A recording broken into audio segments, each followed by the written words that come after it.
ان صحابی کے سامنے کھڑا ہو گیا، حضرت معاویہ بن ابی سفیان رضی اللہ عنہ ان کے سامنے کھڑا ہو گیا ہے اور یہ جواب دے رہا ہے، آج تو اس کی شامت آ گئی، آج اس کا سر تن سے جدا ہو جائے گا، اس کو قتل کر دیا جائے گا۔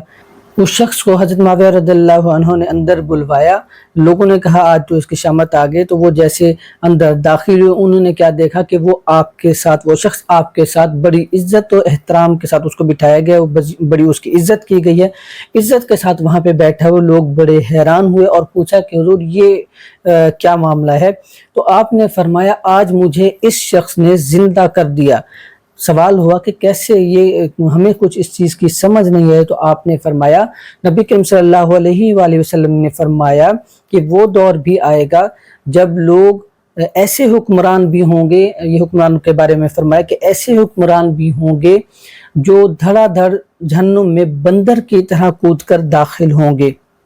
اور ان کے سامنے کوئی جواب دہ نہیں ہوگا، یعنی ان کے ساتھ کوئی جواب دینے والا، کوئی سوال کرنے والا نہیں ہوگا اور وہ دھڑا دھڑ جہنم میں داخل کیے جائیں گے۔ تو یہ جب میں نے، مجھے وہ بات جب یاد آئی تو آج میں نے یہ اعلان کیا پہلے جمعے پر کہ مال بھی ہمارا اور غنیمت بھی ہماری، یہ جو انہوں نے اعلان فرمایا تھا، کہ میں نے جب اعلان کیا تو مجھے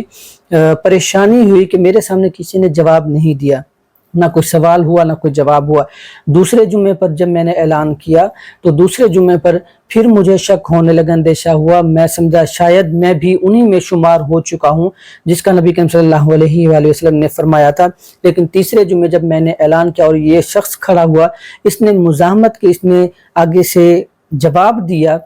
اور باقاعدہ طور پر مجھ سے، کیونکہ وہ اس شخص نے واضح طور پر کہہ دیا تھا کہ اگر اس مال اور غنیمت کے درمیان کوئی حائل ہوگا تو ہم تلوار سے اس کا فیصلہ کریں گے، یعنی مزاحمت کریں گے۔ تو میں اس وقت ہوش ہوا کہ میں کم از کم ان حکمرانوں میں شامل نہیں ہوں جن کا نبی کریم صلی اللہ علیہ وآلہ وسلم نے فرمایا تھا کہ ان کے آگے سوال و جواب کوئی نہیں کرے گا، ان کے سامنے کوئی بولے گا نہیں،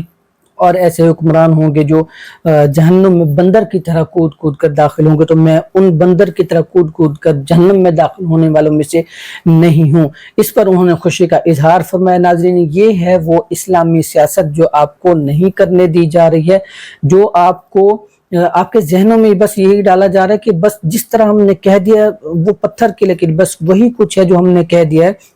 چاہے کسی بھی پارٹی سے آپ تعلق رکھتے ہیں، میرا کسی سیاسی پارٹی سے کوئی تعلق نہیں ہے، کوئی وابستگی نہیں، میں نے اسلام کی بات کرنی ہے، اللہ رسول کی بات کرنی ہے، اور میں نے وہی چیز آپ کو سمجھانی ہے۔ اب یہ یہاں پر دیکھیں کہ حضرت معاویہ رضی اللہ عنہ صحابی رسول صلی اللہ علیہ وآلہ وسلم ہے یہ، اور یہ کس طرح فرما رہے ہیں، نبی کریم صلی اللہ علیہ وآلہ وسلم کی تعلیمات کیا ہیں، اور وہ شخص جو صحابی رسول کے سامنے کھڑا ہو کر کہہ رہا ہے کہ اگر آپ مال اور غنیمت کے درمیان، مال غنیمت اور ہمارے درمیان حائل ہوں گے تو ہم مزاحمت کریں گے، ہم اللہ کی طرف سے اپنی تلوار سے فیصلہ کریں گے۔ اتنی شدید قسم کی مزاحمت کا یہاں پہ واضح طور پر سبق ملتا ہے ہمیں۔ تو آج کل ہمیں کیا سکھایا جا رہا ہے؟ جی آپ فلانی پارٹی سے، آپ پیپل پارٹی سے، آپ نون لیگ سے، آپ پی ٹی آئی سے، آپ کسی بھی جماعت سے ہیں، تو آپ کا جو لیڈر کہہ رہا ہے وہ حکومت میں آ گیا، دوسری جو حکومت ہے بس ان کو وہی کچھ کرنا ہے، دوسری جو اپوزیشن ہے تو حکومت میں بیٹھا شخص جو بھی کہہ دیا اس نے وہی ماننا ہے، نہیں مانو گے تو ظلم ہوگا، جبر ہوگا، تشدد ہوگا، سب کچھ ہوگا۔ آج کل جس طرح اس وقت طاقتور پاکستان میں کر رہے ہیں، یہ انتہائی اسلام کے خلاف چیزیں ہیں، اور اسی وجہ سے پاکستان جو ترقی کی راہ میں رکاوٹ ہے، اور خصوصاً امت مسلمہ زوال کا شکار ہوئے تمام مسلم ممالک میں اسی طرح، اور خصوصاً پاکستان میں یہ جو سلسلہ چل نکلا ہے، چل رہا ہے کافی عرصے سے، اور امت مسلمہ کو، خصوصاً پاکستان کے عوام کو اس طرح ذلیل و رسوا کیا جا رہا ہے، تو ناظرین یہ اسی کا نتیجہ ہے۔ اور ایسے ہی حکمرانوں کے بارے میں نبی کریم صلی اللہ علیہ وآلہ وسلم نے فرمایا کہ وہ جہنم میں بندر کی طرح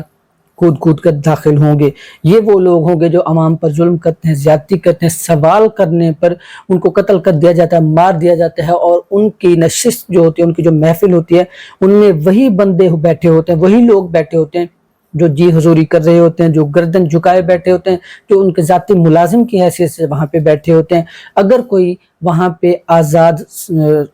ذہن کا، آزاد خیال کوئی بات کر دیتا ہے، کوئی سوال پوچھ لیتا ہے، تو اس پر ظلم و تشدد کیا جاتا ہے، اس کو غائب کر دیا جاتا ہے، اس کا قتل کر دیا جاتا ہے، یا جو مرضی ہے وہ اس کے ساتھ ظلم و زیادتی کی جاتی ہے۔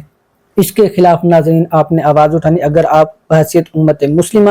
اسلامی سیاست اور اسلامی ریاست چاہتے ہیں تو آپ کو اپنا اپنا کردار ادا کرنا ہوگا۔ جوائن کریں، آپ مجھے جوائن کر سکتے ہیں، جہاں آپ کو لگے کوئی حق بات کرنے والا اس کو جوائن کریں۔ میں خصوصاً اس پہ کام کر رہا ہوں۔ اللہ تعالیٰ سے دعا ہے اللہ تعالیٰ ملک پاکستان کے لیے اور امت مسلمہ کے لیے سلامتی عطا فرمائے، امت مسلمہ کو محفوظ فرمائے،